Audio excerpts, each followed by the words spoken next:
C++ video lectures में आपका स्वागत है। दोस्तों, इस लेक्चर में हम क्लासेस एंड ऑब्जेक्ट्स कंटिन्यू करेंगे लास्ट लेक्चर से। हमने लास्ट लेक्चर में पढ़ा था कि हम क्लासेस के अंदर वेरिएबल्स और फंक्शंस दोनों बना सकते हैं, और हमने फंक्शन की जो कोडिंग थी वो हमने क्लासेस के अंदर ही करी थी। लेकिन इस लेक्चर में हम फंक्शंस होते हैं हमारे, उनकी कोडिंग हम आउटसाइड द क्लास करेंगे, यानी कि क्लास के अंदर हम सिर्फ डिक्लेरेशन करेंगे फंक्शन की, लेकिन जो फंक्शन की डेफिनेशन होगी, यानी कि जो फंक्शन की कोडिंग होगी, वो हम क्लास के बाहर करेंगे। तो उसके लिए एक अलग सिंटैक्स होता है। तो मैं आपको जो मेंबर फंक्शन होता है क्लास का, उसकी कोडिंग क्लास के बाहर करने का सिंटैक्स जो होता है वो मैं आपको एक प्रोग्राम की हेल्प से समझा देता हूँ। तो सबसे पहले मैं एक हेडर फाइल इंक्लूड करूँगा, include iostream, include conio.h using name space std, और मैं वो सेम क्लास बनाऊंगा, बस इसमें जो फंक्शन होंगे उनकी कोडिंग मैं आउटसाइड द क्लास करूंगा। int number, float, cost, ये दो वेरिएबल प्राइवेट हैं क्योंकि मैंने इनके ऊपर पब्लिक नहीं लिखा, और बाय डिफ़ॉल्ट अगर हम कुछ नहीं लिखते तो ये प्राइवेट होते हैं। तो मैं अब दो फंक्शन बना देता हूँ पब्लिक के अंदर। मैं यहाँ पे सिर्फ फंक्शन की डिक्लेरेशन करूँगा, डेफिनेशन नहीं, सिर्फ नाम लिखूंगा फंक्शन का। बाकी जो कोडिंग होगी वो मैं क्लास के बाहर करूँगा। तो मैं दो फंक्शन की डिक्लेरेशन यहाँ कर देता हूँ, void get data int a float b। ये मैंने पहले फंक्शन की डिक्लेरेशन कर दी। अब मैं दूसरे फंक्शन की डिक्लेरेशन कर देता हूँ यहाँ, void put data void।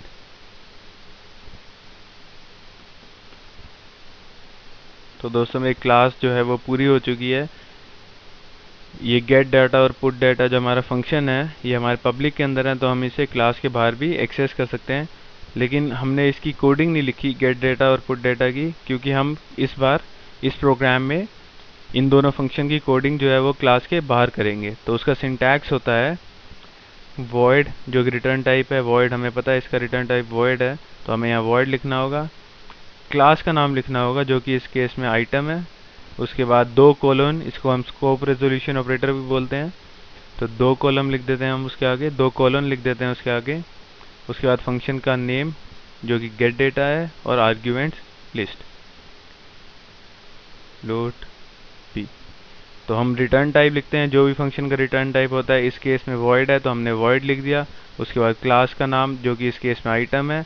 उसके बाद दो कोलन या स्कोप रेजोल्यूशन ऑपरेटर। उसके बाद फंक्शन का नाम जो कि गेट डेटा है, और सेम जो आर्ग्यूमेंट्स हैं, जो पैरामीटर्स हैं, वो हमने इसमें लिख दिए। अब हम यहाँ पे कोडिंग लिखेंगे फंक्शन की, number is equal to a, cost is equal to b। User दो नंबर पास करेगा, पहला नंबर a में स्टोर हो जाएगा, दूसरा b में स्टोर हो जाएगा। तो हम नंबर में पहला नंबर यानी कि a स्टोर करा रहे हैं, और कॉस्ट में दूसरा नंबर यानी कि b स्टोर करा रहे हैं।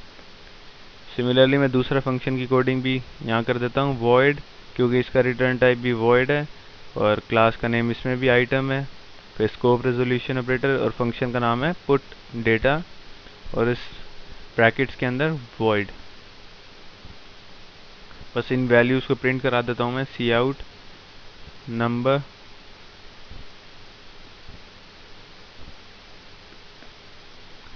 सी आउट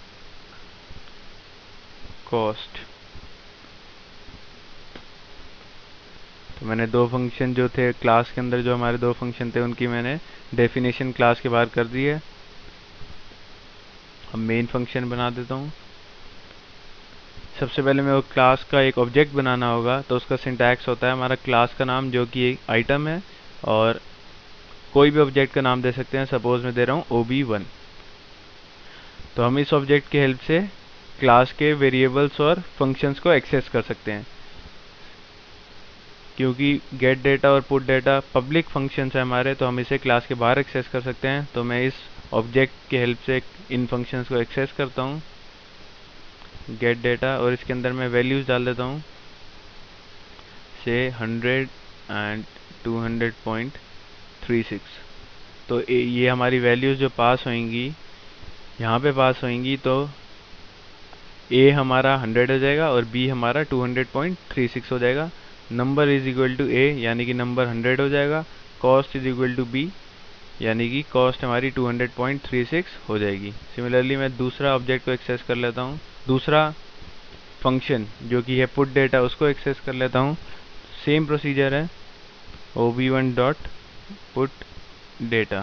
तो ये फंक्शन क्या करेगा, ये हमारा नंबर और कॉस्ट की वैल्यू जो कि 100 और 200.36 है उन्हें प्रिंट करेगा गेट ch, ताकि आउटपुट विंडो क्लोज ना हो।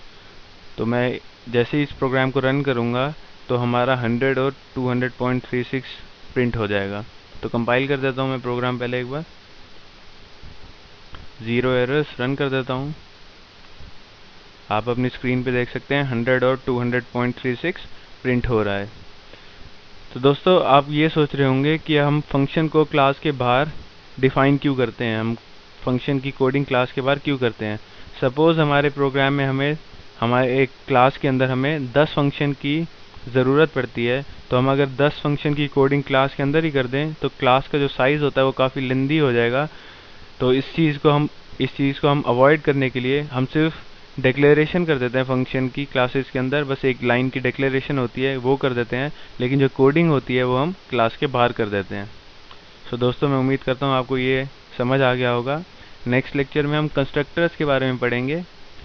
आप ये मेरा वीडियो हाई डेफिनेशन में भी डाउनलोड कर सकते हैं मेरी वेबसाइट से। मेरी वेबसाइट है sites.google.com/site/pl lectures। मैं रिपीट कर देता हूँ, sites.google.com/site/pl lectures। सो दोस्तों आज के लिए इतना ही। Till next lecture, goodbye, take care.